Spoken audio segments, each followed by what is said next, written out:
Dans cet exercice, deux personnes exercent une force sur un jeune arbre. Le premier tire vers le nord avec une force de 300 newtons et le second tire vers l'est avec une force de 400 newtons. On nous demande de représenter la situation à l'échelle 100 newtons, 100 newtons sont représentés par 1 cm et on nous demande de déterminer mathématiquement et en utilisant l'échelle la valeur de la force résultante exercée sur l'arbre. La première étape consiste à venir schématiser nos forces. Nous savons que notre échelle, 100 newtons, sont représentés par 1 cm. La force qui s'exerce vers le nord vaut 300 newtons. Elle sera donc représentée par un vecteur mesurant 3 cm. Donc nous allons considérer que le nord est vers le haut et nous allons venir représenter cette force par un vecteur de 3 cm. Nous avons ici représenté Fn. La seconde force est dirigée vers l'est et vaut 400 newtons. Donc la force qui est exercée vers l'est vaut 400 newtons. En tenant compte de notre échelle, ça signifie que nous devons représenter un vecteur de 4 cm. Puisque le nord est en haut, forcément le sud est en bas. Nous avons l'ouest à gauche et l'est sera situé à droite. Nous devons donc représenter un vecteur de 4 cm dirigé vers l'est, donc comme ceci.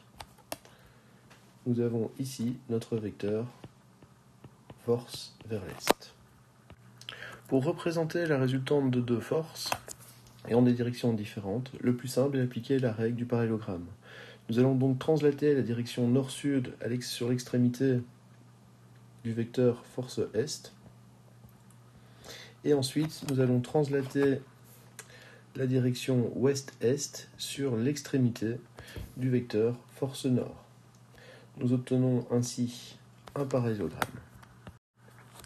Le sommet opposé au point d'application des forces donnera le sommet de la résultante. Nous allons donc pouvoir venir représenter notre résultante.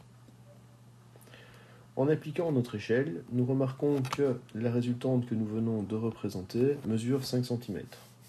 Puisque la résultante est représentée par un vecteur de 5 cm et que notre échelle nous informe que chaque newton représente 100 cm, nous pouvons dire que la résultante de ces deux forces a une intensité de 500 newtons. On nous demande également de déterminer l'intensité de la résultante par utilisation de l'outil mathématique. Nous remarquons que notre résultante s'inscrit dans un triangle rectangle composé de la résultante qui est l'hypoténuse, du vecteur force est, ainsi que de la projection du vecteur force nord. Donc ce côté-ci, c'est la projection du vecteur force nord que je vais appeler Fn', pour dire qu'il s'agit d'une projection. Nous remarquons donc que comme nous avons un triangle rectangle dont la résultante est l'hypoténuse, via le principe de Pythagore, nous allons pouvoir déterminer cette dernière. Donc Pythagore dit que l'hypoténuse au carré est égale à la somme des carrés des deux autres côtés. Donc ici, la résultante au carré sera égale à force est au carré plus force nord au carré. Notre résultante est donc égale à la racine carrée de force est au carré plus force nord au carré. R est donc égal à la racine carrée de 400 au carré plus 300 au carré. Et nous trouvons comme valeur de résultante 500 newtons.